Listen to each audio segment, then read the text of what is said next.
remember sitting and watching this particular cartoon in the 90s as a kid, wanting to be a global warrior. What happened? Same thing happened to all of us. I grew up.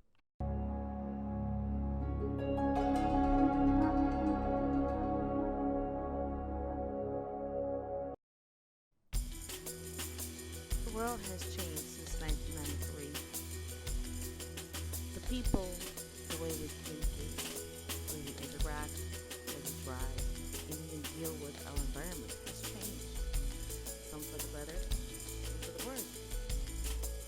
But right? Back in the early 90s, there was no such thing as climate change. With global warming defined as a gradual increase in overall temperature of the Earth's atmosphere, gradually inhibiting greenhouse effects caused by increased carbon dioxide, fluorocarbons, and other chemicals. A change in global warming to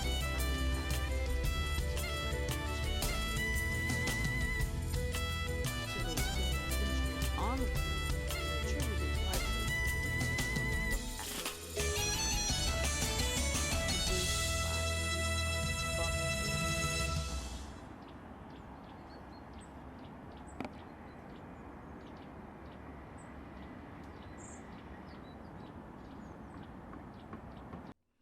Back in the early 90s, I remember watching this cartoon and wanting to be a planetary. What do you know about climate change?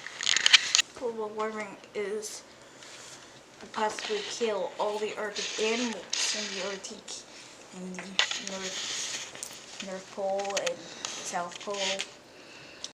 Research done in this time period has concluded that since the pre-industrial period, human activities have increased the Earth's average temperature by about 1.8 degrees Fahrenheit. In order to get some of my questions about climate change answered, I went to go see a man that I knew since I was a teenager.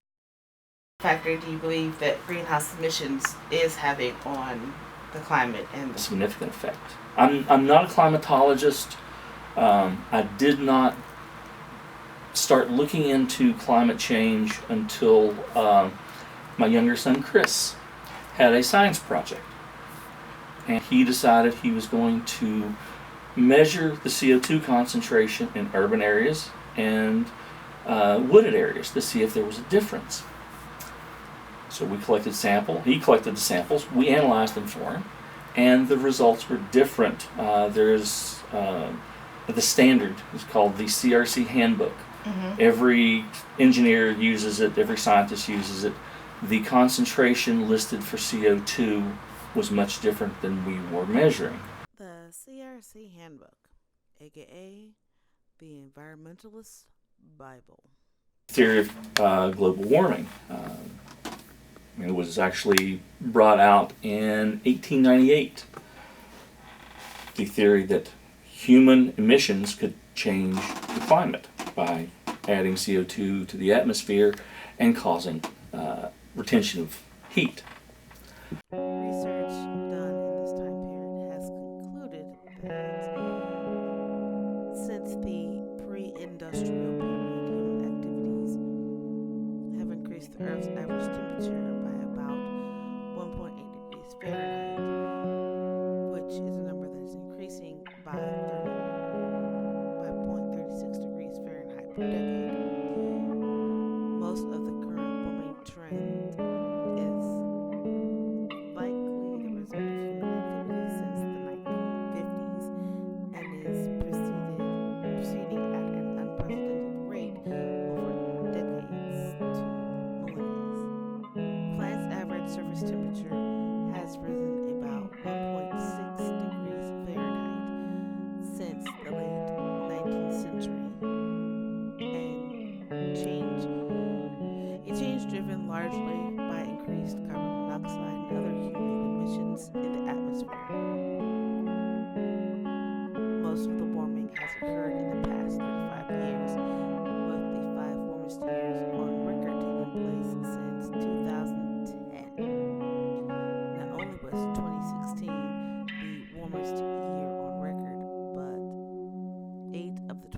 months that made up that year, from January through September, with the exception of June, when the warmest on record for those respective months. I had set myself up with a lovely interview with the local #1 weatherman, Chris Holman, at Channel 11 ABC, and I had went, shot, got everything, but then I got home and the footage was weather patterns change over time. That has nothing to do with climate change. But the impact of climate change is undeniable. It is up to us to change the minds of lawmakers, as well as a change in our actions, which can impact climate change. More than 1 million people are being told right now to get out because of this. What you're looking at right now is a satellite image of the eve of Hurricane Florence, a potentially devastating Category 4 hurricane approaching the southeastern coast. The National Oceanic and Atmospheric Administration, or NOAA, tracks weather and storms, while the Federal Emergency Management Agency, or FEMA, deals with the impacts of those extreme weather occurrences and other disasters. However, it would seem like Congress and the White House do more to increase the However, it seems like Congress and the White House aren't doing quite enough to make Americans aware nor prepare us for these extreme changes that seem to be happening every year. The U.S. in 2011 experienced a record 14 weather-related disasters, each in excess of $1 billion to clean up and take care of. Hello, everyone. I'm Frederica Whitfield in for Kate Baldwin. Thanks so much for joining me. Right now, we are getting a brand new update on the path and the strength of Hurricane Dorian, the powerful storm that looks like it is headed straight towards Florida. The National Hurricane Center has just issued its latest advisory, and at the moment, all signs point to this being a major hurricane. In breaking news, of course, a catastrophic Category 5 storm. In fact, it has become the strongest hurricane in modern records to hit the Bahamas, and it is still making its way to the southeastern part of the United States. Yet the United States has no national climate change preparedness strategy, and federal efforts to address rising risks have been undermined through budget cuts and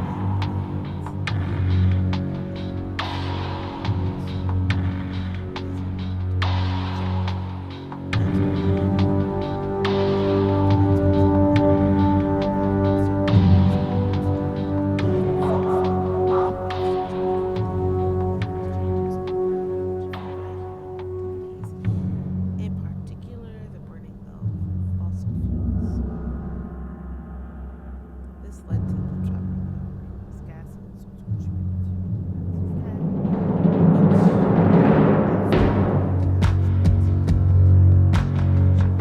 these observations have been made since what has been done as from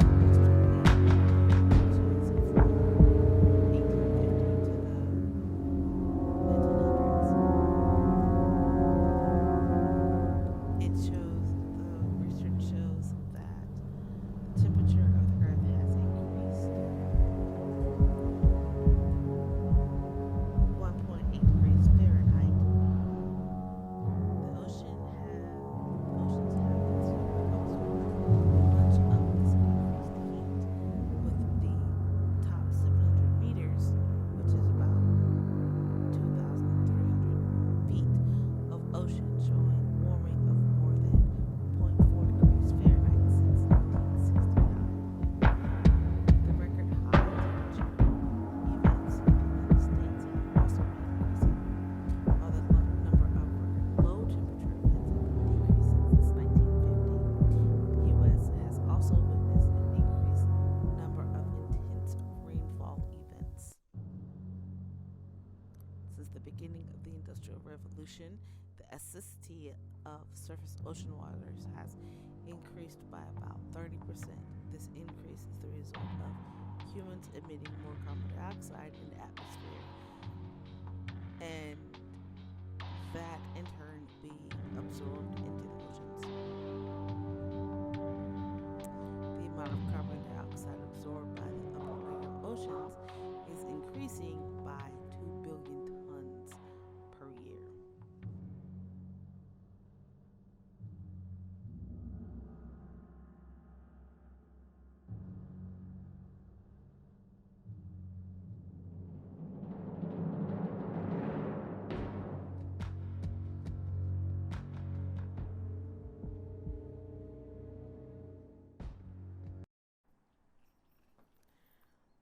looking at the sunflowers in Raleigh, we discovered just how beautiful and how wonderful nature is and how much we need to protect it and care for it, from the bees to everything, including my stubborn cats.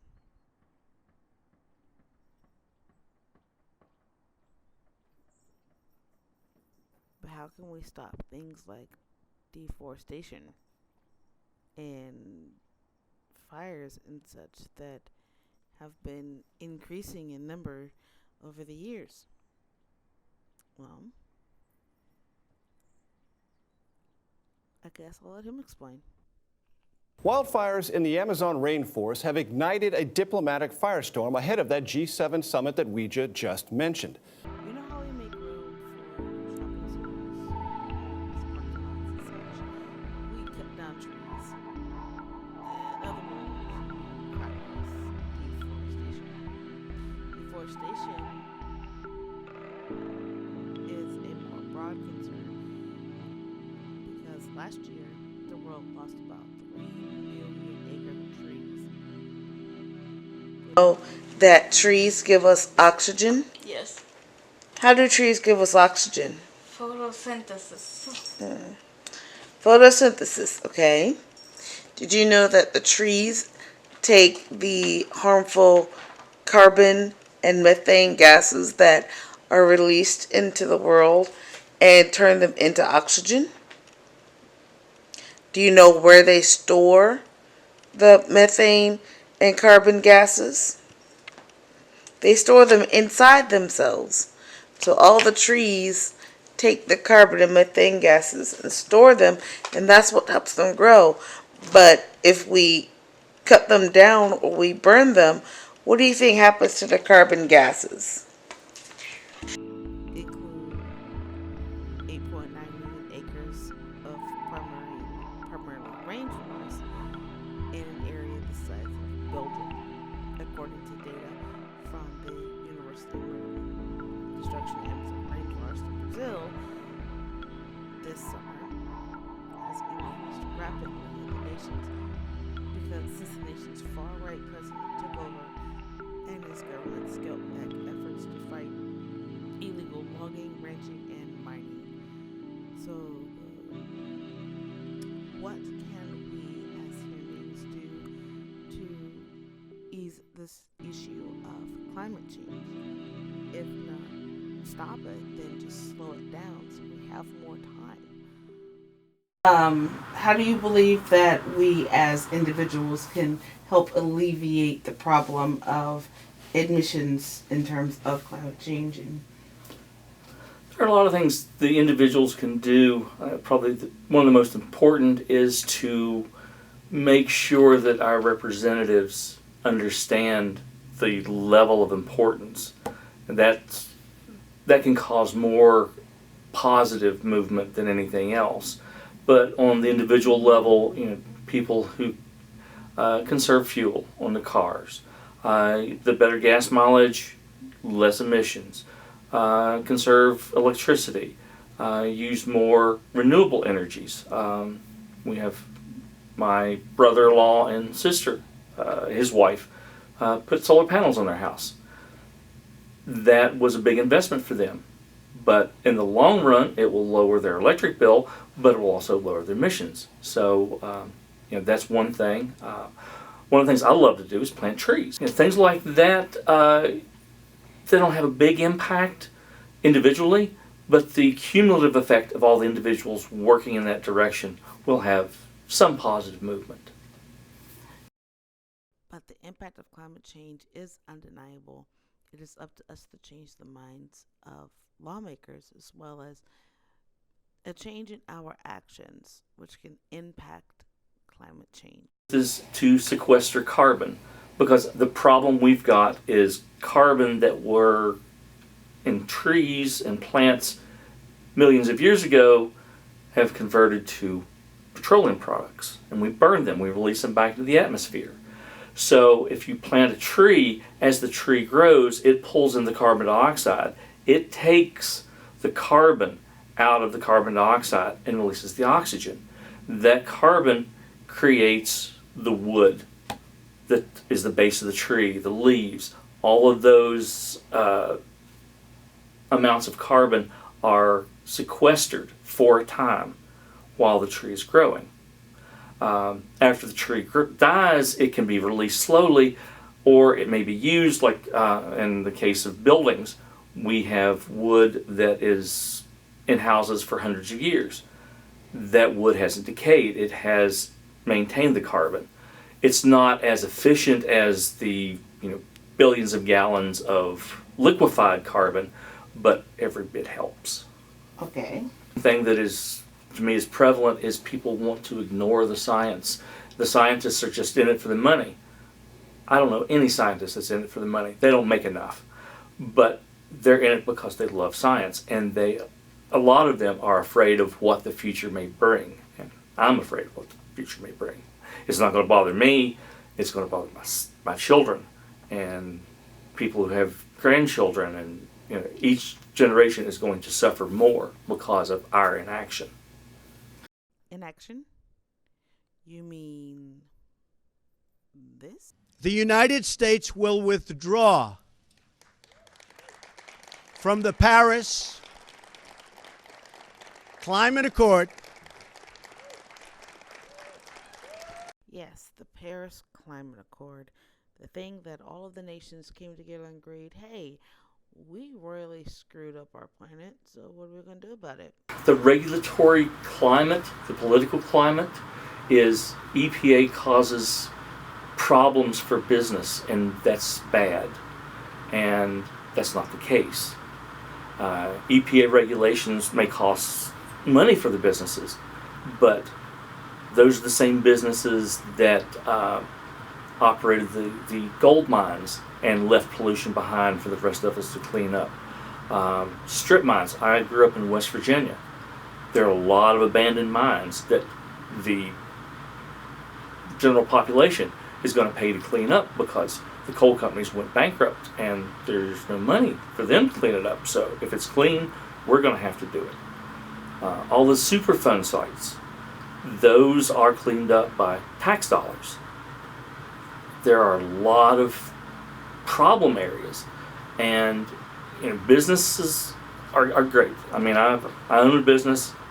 There are much benefits that have been gained from having a capitalistic society, but business is out for profit, and too many times profit comes above what is right, and sometimes that causes pollution, and that causes problems for people. When we have a political climate that says any regulation is bad, you've pushed too far. So I guess the real question is, how do we keep this from affecting our future generations and our children? It's like I said, we have to take care of the environment. We have to recycle. We have to be aware of what we are doing with our trash and what we're doing with our emissions, because it's our planet and theirs. And it's the only one we have.